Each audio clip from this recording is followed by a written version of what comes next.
Admiral Jake Morrison stood in the great hall of the Galactic Council Station. The massive room was filled with alien beings from across the galaxy. Some looked like giant lizards with golden scales. Others were tall and thin with blue skin and 4 arms. The strangest ones glowed with their own light and floated in the air. Jake felt small among all these aliens. Earth had only joined the Galactic Council 30 years ago. Humans were still the newest members. Many of the alien races had been part of the Council for thousands of years. Next to Jake stood Dr. Lisa Hayes. She was Earth's best scientist when it came to studying aliens. Her face was pale with worry. Behind them, Commander Ryan Foster kept his hand near his weapon. The 3 humans were the only ones of their kind in the giant hall. President Kate Sullivan appeared on a screen from Earth. She looked tired. Past few weeks had been hard for everyone. A human ship had made a terrible mistake. It had entered space that belonged to the Zephyrians. The Zephyrians were one of the oldest and most powerful alien races in the Council. The Zephyrian leader stepped forward. His golden scales caught the light as he moved. His voice was deep and scary when he spoke. The humans have broken our most sacred laws. Their ship entered the holy system of Zeph Prime. This cannot be forgiven. Jake wanted to speak up. The human ship had been testing a new type of engine. It was called quantum threading. The engine could make ships move faster than anything the aliens had ever seen. But the test had gone wrong. The ship had appeared in Zephyrian space by accident. "We have said we are sorry many times," Jake said to the Council. "Our ship did not mean to enter your space. It was an accident. We will pay for any damage caused." A tall blue alien with 4 arms laughed. This was a Corvin. The Corvins were warriors. They loved to fight. Humans always make excuses. "First, you come to our galaxy with your loud ships and strange ways. Now you break into sacred space. What will you do next?" More aliens began to speak. They all seemed angry at humans. Jake realized this was not really about the accident. The aliens had been planning this for a while. They were afraid of humans. They were afraid of human technology and human ideas. Dr. Hayes stepped forward. She had studied these aliens for years. She knew how they thought. "Honored Council members, humans have brought many good things to the galaxy. We have shared our medicine. We have helped build new trade routes. We have always followed Council law." A floating alien that glowed like a star spoke in a voice like singing. These were the Val. They were merchants who cared only about money. "Human trade has hurt our profits. Human ideas make other races ask questions. Questions we do not want them to ask." Jake began to understand. This was not about the accident at all. The aliens were scared that humans would change things too. Much. They liked the galaxy the way it was. A powerful alien stayed powerful. The weak aliens stayed weak. Humans upset this balance. The Zephyrian leader raised his clawed hand. The hall became quiet. "We have made our decision. The human race is too dangerous to remain in civilized space. You bring chaos wherever you go. Your technology is too advanced too quickly. Your ideas spread like a disease." President Sullivan's face on the screen became very serious. "What are you saying exactly?" "We are saying that all humans must leave Council space," the Zephyrian said. "You have 1 year to gather your people and go beyond the outer rim. If any human ship is found in our space after that time, it will be destroyed." The hall erupted in noise. Some aliens cheered. Others seemed shocked. Jake felt like someone had hit him in the stomach. They were being thrown out of the galaxy, banished like criminals. Commander Foster stepped up next to Jake. "Sir, we should call our ships. This could be a trap." But Jake shook his head. There were thousands of alien warships around the station. If they wanted to destroy the humans, right? Now they could. This was about fear, not war. Dr. Hayes was recording everything on her computer. They are making a mistake, she said quietly. Humans are not their enemy. But after this, we might become one. President Sullivan spoke from the screen. Her voice was calm, but Jake could see the anger in her eyes. The United Earth Assembly will hear about this decision. We will not forget how we have been treated. The Zephyrian leader seemed pleased. Go then. Take your dangerous ideas and strange machines. Go to the empty places beyond the rim. Perhaps the cold and darkness will teach you humility. Jake, Lisa, and Ryan walked out of the Great Hall. Behind them, the aliens continued to celebrate. They thought they had solved their human problem. They had no idea what they had just done. On the shuttle back to their ship, Jake looked out at the stars. Somewhere out there, beyond the outer rim, was empty space. Cold worlds that no one wanted. Dangerous systems that the aliens avoided. Admiral, Commander Foster said, "What are we going to do?" Jake was quiet for a long time. Then he smiled. It was not a happy smile. It was the smile of someone who had just been challenged. We are going to do what humans do best, Ryan. We are going to survive, and then we are going to come back. Dr. Hayes looked up from her computer. The quantum threading technology could be improved. Out there, with no one watching us, we could make it much better. Yes, Jake said. We could. And when we come back, it will not be as refugees begging to be accepted. We will come back as equals. Or maybe something more. The shuttle flew toward their ship. Behind them, the Galactic Council station grew smaller. Ahead of them lay the unknown. But Jake Morrison was not afraid. He was already planning humanity's return. Captain Alex Chun looked out at the red sky of New Montana. 32 years had passed since the Galactic Council had thrown humanity out of civilized space. Alex had been just a child then, born on one of the colony ships during the Great Exodus. World below his ship was harsh. The air was thin and the ground was mostly rock and sand. But 20,000 humans now called this place home. They had built cities using materials they mined from the mountains. They had learned to grow food in underground farms. Captain, said engineer Maya Rodriguez from her station, the quantum threading drive is ready for the test run. Maya was one of the best engineers in the human fleet. She had spent the last 5 years improving the drive system that had gotten them banished in the first place. Now it was something completely new. Good work, Maya, Alex said. Take us to the test coordinates. The ship moved away from New Montana and into deep space. Alex thought about how much had changed since the exile. When the aliens had thrown them out, humans had been weak and dependent. They had needed the Council's protection and trade. Now humanity was spread across 47 worlds. They had learned to survive on planets that the Council races thought were impossible to live on. Frozen worlds, desert worlds, worlds with poisonous air. Humans had found ways to thrive on all of them. Test coordinates reached, sir, said the navigation officer. Begin the test, Alex ordered. Maya activated the new drive system.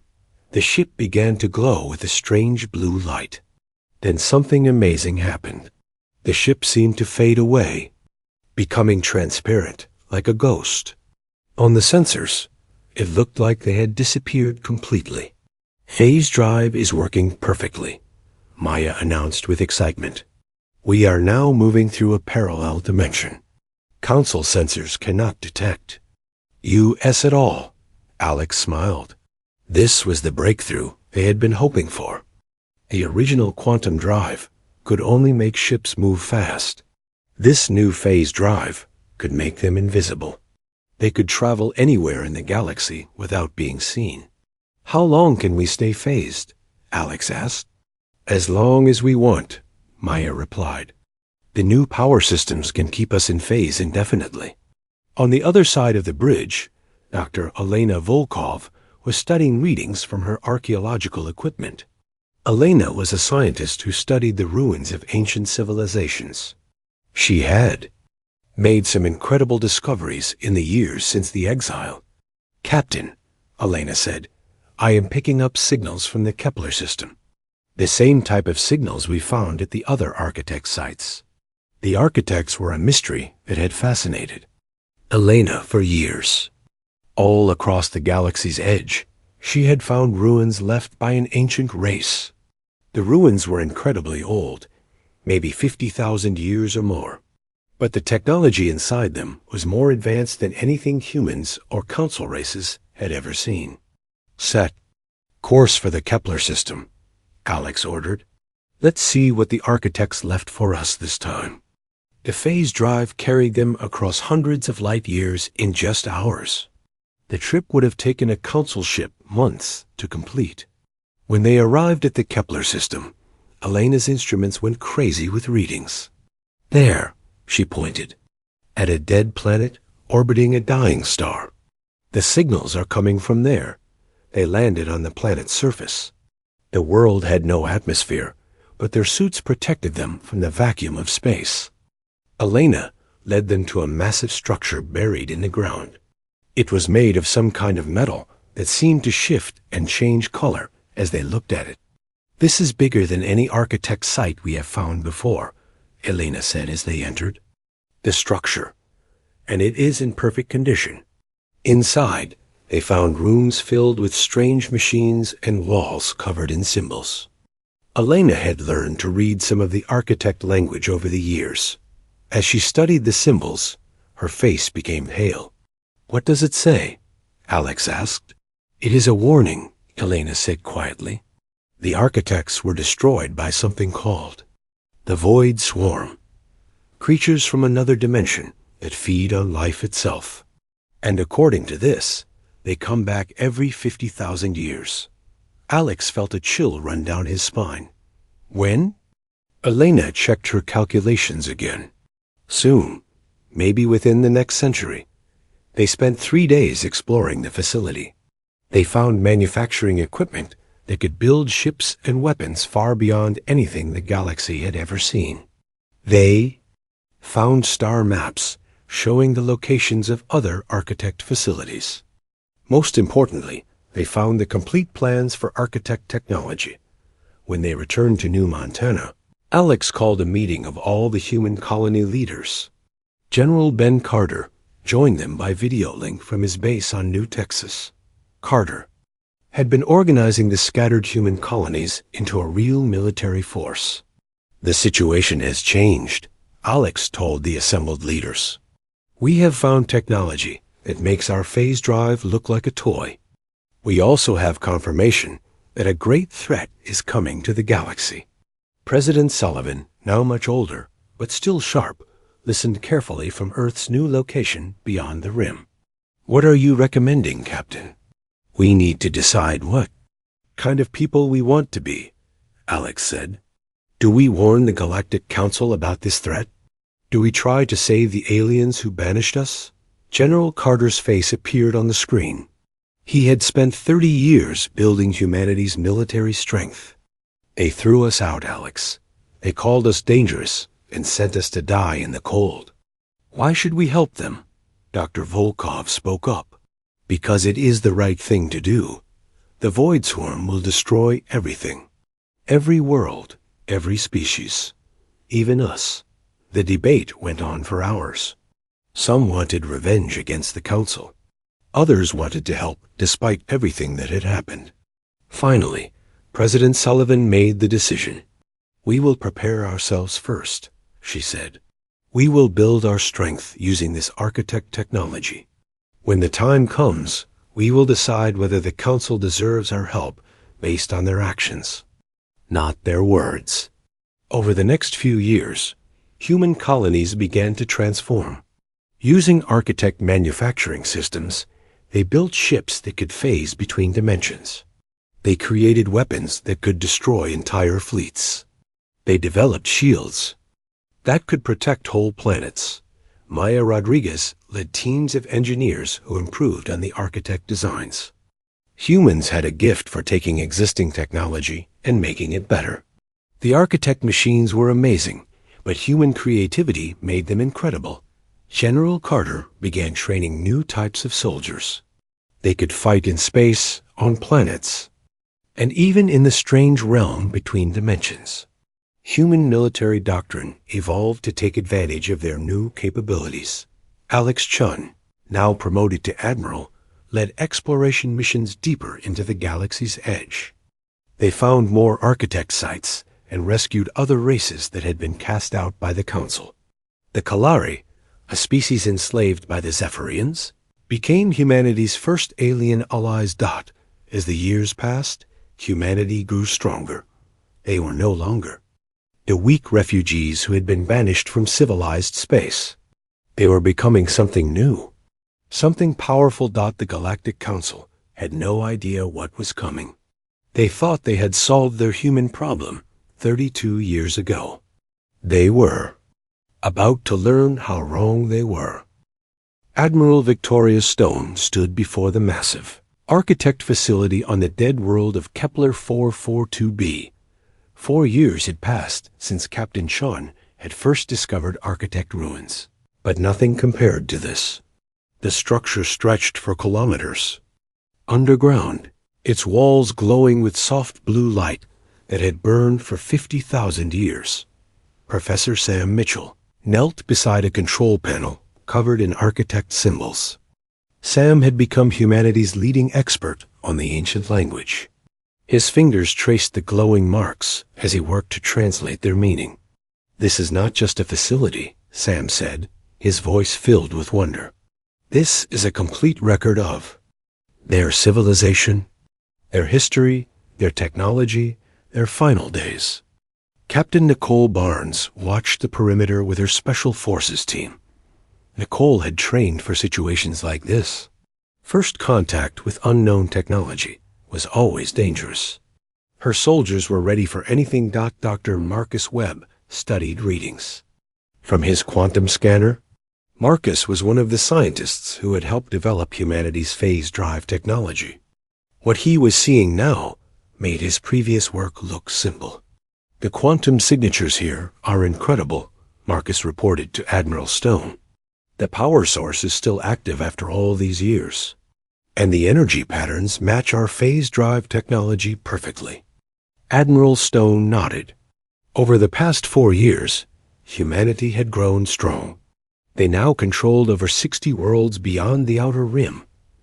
Their phase drive ships could travel anywhere in the galaxy unseen. But they were still learning about the architect technology they had found. "Professor Mitchell," Stone said, "what have you learned about the Void Swarm?" Sam looked up from the control panel. His face was pale. "More than I wanted to know, Admiral. The architects were an amazing civilization. They controlled half the galaxy. Their technology was beyond anything we can imagine. But the Void Swarm destroyed them completely." He activated a holographic display. Images appeared in the air showing the architect civilization at its height. Beautiful cities floating in space. Ships that could reshape matter itself. Worlds transformed into perfect gardens.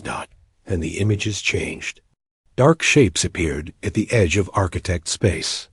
The shapes moved like living things, but they were made of pure energy. Wherever they went, stars went dark. Planets became empty husks. "The Void Swarm comes from another dimension," Sam explained. "They feed on life force itself. When they attack a world, every living thing dies. The planet becomes a dead rock." Captain Barnes stepped closer to the display. "How do you fight? Something like that?" "The architects tried everything," Sam said. "Weapons, shields, even running away to other parts of the galaxy. Nothing worked. The swarm could track them through quantum space. There was nowhere to hide." Dr. Webb looked up from his scanner. "But wait. Our phase drive uses quantum principles too. Why can't the swarm track us?" Sam smiled for the first time since they had entered the facility. That is the amazing part. Humans improved on architect technology without knowing it. Our quantum signatures are different. They create a kind of static that hides us from the swarm. Admiral Stone felt a chill run down her spine. Are you saying we might be able to fight them? Maybe, Sam said. But we would need to understand their technology completely. And we would need to prepare the entire galaxy. They spent the next 3 days exploring the facility. They found manufacturing systems that could build entire fleets of ships in weeks. They discovered weapons that could destroy stars. Most importantly, they found the architect's final message. The message was addressed to whoever might find the facility in the future. It explained how the Void Swarm operated. It showed their weaknesses. It provided the blueprints for weapons that might actually hurt them. According to this, Sam said as he finished translating, the swarm follows a pattern. They return to our dimension every 50,000 years. The next return is calculated to happen within the next century. Dr. Webb was studying the weapon blueprints. These designs are incredible, but they require resources from across the entire galaxy. No single species could build them alone. Captain Barnes looked at the tactical information. Even if we could build the weapons, we would need every fleet in the galaxy working together. The Council races hate each other almost as much as they hate us. Admiral Stone walked to the edge of the facility and looked out at the alien stars. In her mind, she could see the choice ahead of them. Humanity could use this technology to conquer the galaxy for themselves. They were strong enough now. Council races had grown weak and divided, but that would mean billions of innocent people would die when the Void Swarm returned. Every world in the galaxy would fall. Even humanity might not survive alone. Professor, she said finally, how long do we have to prepare? Based on the quantum readings, maybe 80 years, Sam replied. The swarm sends scouts ahead of the main force. We should detect them within the next 50 years. Stone made her decision. We continue building our strength. We study this technology and improve it. But we also start planning for the day when we might need to save our enemies. Over the next months, human colonies throughout the Outer Rim began to change. The architect manufacturing systems were rebuilt and improved. Human engineers, led by teams like Maya Rodriguez back on New Montana, found ways to make the ancient technology even better. Ships rolled out of the new factories that were unlike anything the galaxy had ever seen. They could phase through dimensions. At will, their weapons could tear holes in space itself. Their shields could protect entire star systems. But the most important discovery came from Dr. Webb's research team. They found that human quantum technology created a unique signature in spacetime.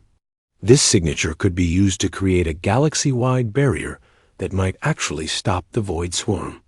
The barrier would require quantum generators on thousands of worlds, Webb explained to the Human Leadership Council. We would need the cooperation of every major species in the galaxy. General Carter, now commanding a fleet of 300 advanced warships, was skeptical. The Council species still think we are barbarians hiding beyond the rim. They would never cooperate with us. President Sullivan, attending the meeting from her office on New Earth, smiled. She had aged gracefully over the years of exile. Then we will have to change their minds. It is time for humanity to return to civilized space. Admiral Stone looked around the table at humanity's leaders. They had come so far from the frightened refugees who had been vanished 40 years ago. They were now the most advanced military force in the galaxy. When we return, Stone said, it will not be as supplicants asking for forgiveness. We will return as liberators. And whether the Council likes it or not, we will save them from themselves. The decision was made. Humanity would return to the galaxy they had been cast out from. But they would return with power the ancient aliens could not imagine. The Galactic Council had made humanity into exiles. Now humanity would remake the galaxy itself, not in the depths of the architect facility. Ancient machines hummed with new purpose. They were building the tools that would either save the galaxy or see it burn to ash. The choice would soon be in human hands. Emperor Daniel Cross stood on the bridge of the flagship Terra Nova as it emerged from phase space near the Kalari homeworld. 4 years had passed since the discovery of the complete architect facility. Now humanity was ready to return to the galaxy that had cast them out. Daniel had been elected as humanity's first emperor by the colonial councils. The title was mostly symbolic, but it sent a clear message to the galaxy. Humanity was no longer a collection of refugee colonies. They were now the Terran Empire. Fleet Admiral Grace Murphy commanded the largest human fleet ever assembled. 3,000 ships of various sizes, all equipped with architect-enhanced technology. They could phase through dimensions, strike from parallel space, and disappear before their enemies could react. "Admiral," Daniel said, "begin the liberation of Kalari Prime." The planet below them was a beautiful world of blue oceans and green continents. But its people had been slaves to the Zephyrians for over 300 years. The golden-scaled aliens had conquered the Kalari and used them as workers in their mines and factories. Ambassador Tony Silva opened communication channels to the Zephyrian fleet surrounding the planet. Tony had been chosen as humanity's chief diplomat because he could speak 17 different alien languages. More importantly, he understood how alien minds worked. Zephyrian vessels. This is Ambassador Silva of the Terran Empire. We demand the immediate release of all Kalari people. You have 1 hour to begin evacuating your occupation forces. The response came quickly. A Zephyrian commander appeared on the screen, his golden scales gleaming with rage. "Humans, you dare return to civilized space? Your exile was permanent. Leave now or face destruction." Admiral Murphy smiled. She had been waiting for this moment. For years. "Emperor, permission to demonstrate our capabilities?" "Granted," Daniel replied. Murphy gave a signal to her fleet. 20 human destroyers phased into parallel space and vanished from all sensors. The Zephyrian fleet began to panic, searching for the missing ships. Not then the human ships reappeared, but not where the aliens expected. They materialized inside the Zephyrian formation, their weapons already firing. The alien ships were disabled before they could return fire. Their weapons and engines were destroyed, but their life support systems were left intact. "As you can see," Ambassador Silva said calmly, "we are not the same humans you banished 45 years ago. Surrender now, and your crews will be treated well." The Zephyrian commander stared at his useless weapons. "This is impossible. No technology can do what you just did." "Our technology is no longer your concern," Silva replied. "The Kalari people are now under Terran protection. You have 24 hours to evacuate all your forces from this system." Within hours, the news spread across the galaxy. Humanity had returned with ships and weapons that made the Council fleets look like ancient relics. The aliens who had once dismissed humans as primitive barbarians now faced a force they could not understand. General Ashley Cooper led the ground operations on Kalari Prime. Her troops used phase technology to appear directly inside Zephyrian command centers. The alien soldiers found themselves surrounded by humans who could walk through walls and disappear at will. But the humans did not come as conquerors. They came as liberators. General Cooper's forces freed Kalari slaves from the mines. They provided medical care to the sick and injured. They brought food to the hungry. The Kalari people had never seen anything like it. For 3 centuries, they had been told that the Zephyrians were their natural masters. Now these strange new aliens, humans, had come to set them free. "Why do you help us?" asked Kala Thren, the Kalari leader who had spent her life in hiding. From the Zephyrians, General Cooper smiled. Because it is right. Every species deserves to be free. Within a week, the Kalari had formally joined the Terran Empire. They were not conquered subjects, but equal partners. Human engineers helped them rebuild their cities. Human doctors treated their sick. Human teachers shared their knowledge. Pattern repeated across the galaxy. Wherever the Council races had oppressed weaker species, human fleets appeared. The Vorthok, enslaved by the Corvan hegemony, were freed by Admiral Murphy's ships. The Sephiri, used as living computers by the Val Consortium, were liberated by General Cooper's forces. Each time, the humans offered the same thing: freedom from oppression, equality within the Terran Empire, protection from those who would exploit them. The Galactic Council was in chaos. Their fleets were no match for human technology. Their armies could not fight enemies who could phase through dimensions. Worse, their subject species were rebelling with human support. Emperor Cross established his capital on Haven, a beautiful world at the edge of former Council space. The planet had been abandoned by the aliens because its gravity was too strong for most species. But humans had adapted to it easily. From Haven, Daniel sent a message to the Galactic Council. Ambassador Silva delivered it personally, arriving at the Council station in a ship that phased through their shields as if they did not exist. People of the galaxy, Daniel's message began. 45 years ago, you cast humanity out of civilized space. You called us dangerous.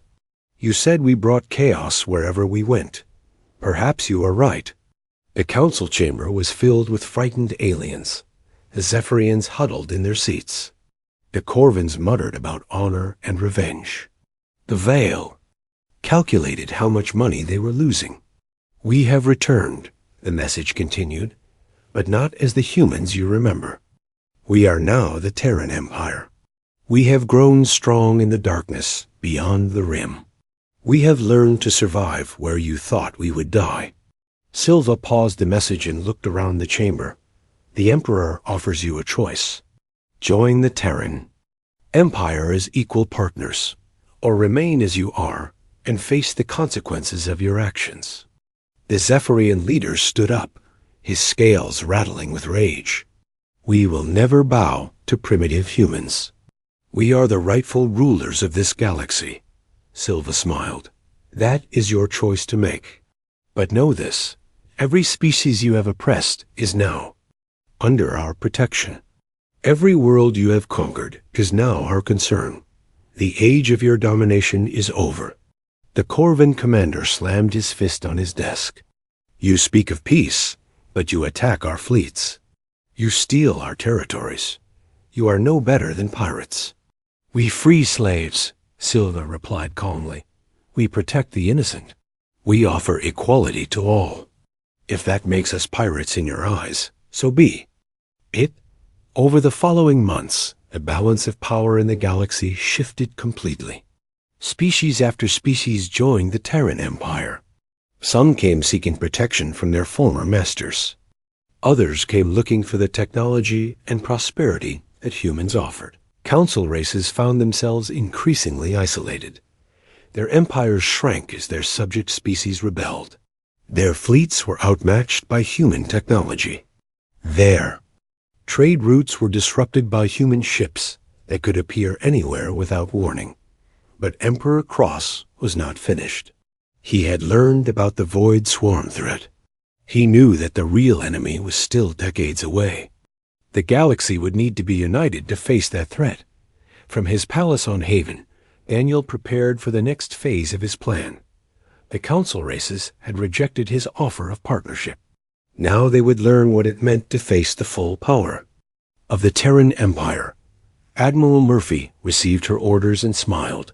The time for gentle demonstrations was over. It was time to show the galaxy what humans could really do when they stopped holding back.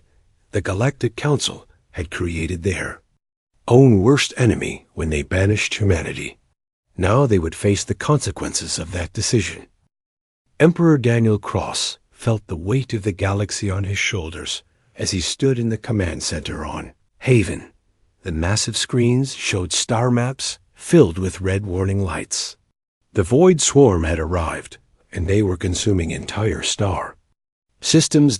Admiral Jake Morrison, now 83 years old but still sharp, had returned from retirement to lead humanity's final battle. The man who had witnessed humanity's banishment 45 years ago would now command their greatest victory, or their final defeat.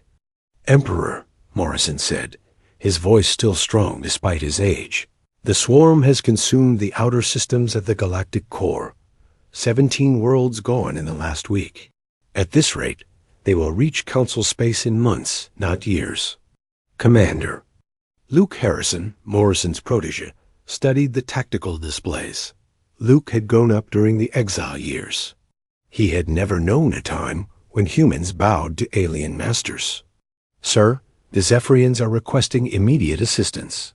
Their home fleet was destroyed trying to fight the swarm. Daniel almost laughed. The proud golden-scaled aliens who had banished humanity were now begging for help. But he felt no joy in their desperation. The Void Swarm would destroy everything if they were not stopped. Dr. Rachel Kim burst into the command center, her face pale with exhaustion. Rachel had spent the last 3 years studying the Void Swarm using data from the Architect facilities. Emperor, I have terrible news.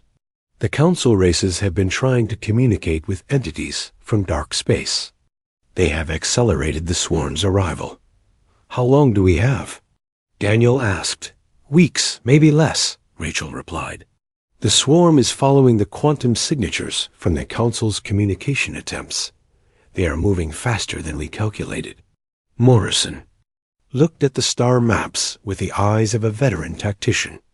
We need every ship in the galaxy working together. But the Council fleets are scattered and demoralized. Their commanders do not trust each other or us. Daniel made the hardest decision of his life. Luke, send a message to all Council worlds. Tell them Emperor Cross is taking personal command of the galactic defense. Any species that wants to survive will place their fleets under human command immediately. Within hours, the responses came back. The Zephyrians, desperate after losing their homeworld, agreed immediately.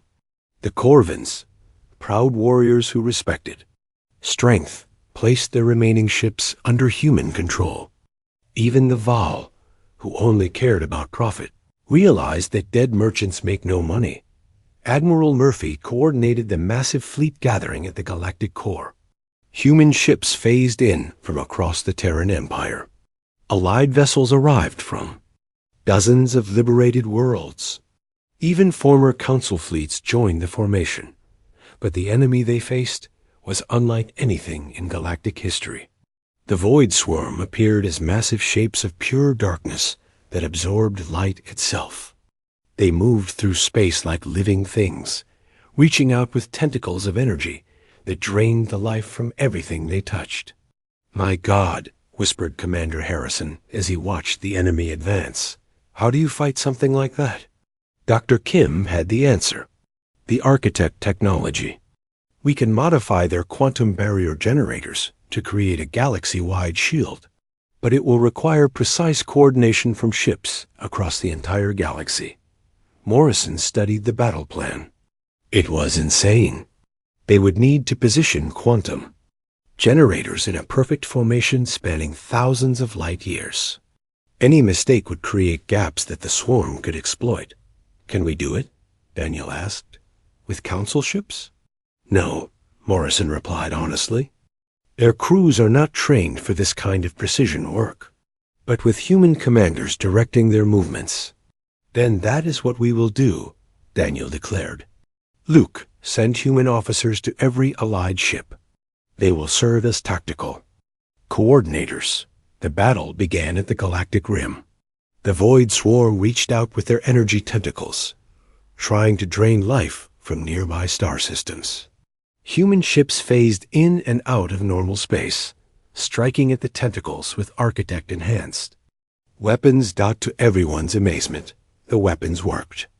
The void swarm could be hurt, but for every tentacle they destroyed, 10 more took its place.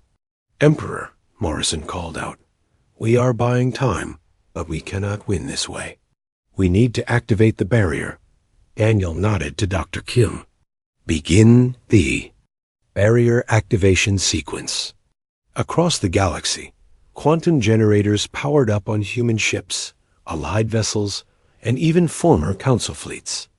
The generators had to be activated in perfect sequence, creating a network of energy that would span the entire galaxy. But the swarm sensed what was happening. They changed their tactics, focusing their attacks on the generator ships. Void tentacles reached across space, trying to drain the life from the crews operating the quantum systems. "The barrier is at 30%, Dr. Kim reported, but we are losing generator ships faster than we can replace them." Commander Harrison watched as entire fleets sacrificed themselves to protect the generator vessels. Zephyrian ships, the same golden vessels that had once oppressed other species, now died protecting Kalari crews. Corvin warriors worked alongside former slaves to keep the generators running. 50%, Kim called out. "But the swarm is adapting. They are learning to disrupt our quantum fields." Admiral Morrison made a decision that would be remembered for as long as humans existed. "All ships, this is Admiral Morrison. Form up on my position. We are going to ram the main swarm mass." "Sir," Harrison protested, "that is suicide." Morrison smiled. "Maybe, but it will give the barrier time to complete." "Daniel, it has been an honor serving with you." The old Admiral's ship, followed by hundreds of others, phased directly into the heart of the void swarm. The darkness consumed them, but their sacrifice bought precious time. 70%, Dr. Kim shouted over the alarms. "The barrier is stabilizing." Emperor Cross watched as more ships died to protect the quantum generators.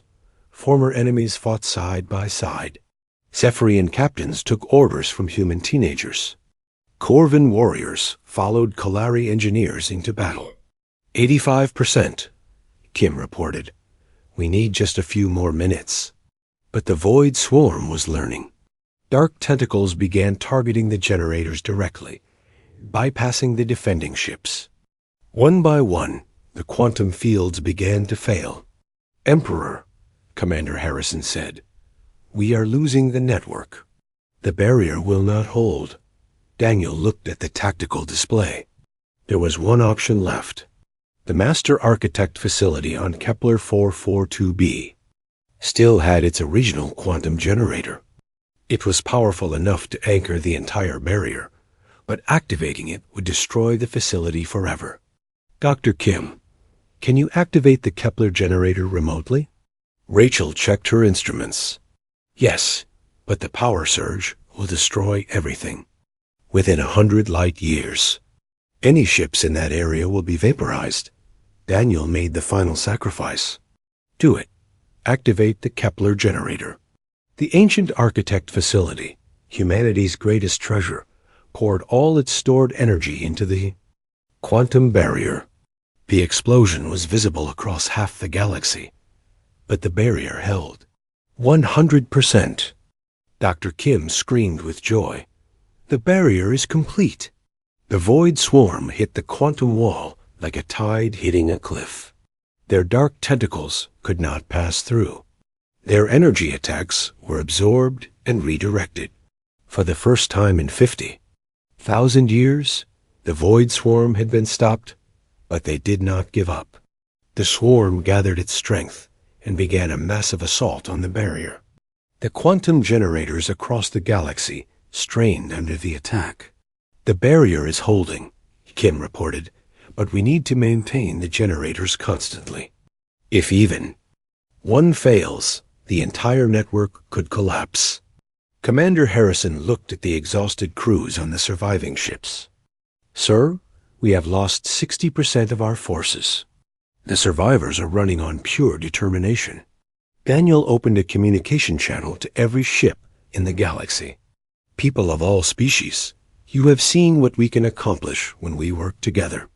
The Void Swarm is contained, but our job is not finished. We must maintain this barrier until we can find a way to destroy them permanently. Over the following weeks, something remarkable happened. The former council races, humbled by their near destruction, began to truly cooperate with humanity. Zephyrian engineers worked alongside human scientists to improve the barrier generators. Corvin warriors trained with human soldiers to defend. The generator ships, the Val, with their vast merchant networks, coordinated supply lines across the galaxy. Even the smallest species contributed what they could. The galaxy had become united in a way it had never been before Dr. Kim made the final breakthrough. Emperor, I believe we can reverse the quantum polarity of the barrier. Instead of keeping the swarm out, we can trap them inside a collapsing pocket dimension. What are the risks? Daniel asked. If it fails, the barrier will collapse and the swarm will be free to attack again. But if it works, they will be banished to a dimension where they cannot harm anyone. Daniel looked around the command center at the faces of humans and aliens working together. 45 years ago, these same aliens had cast humanity into exile. Now they looked to human leadership for salvation. Do it, he ordered.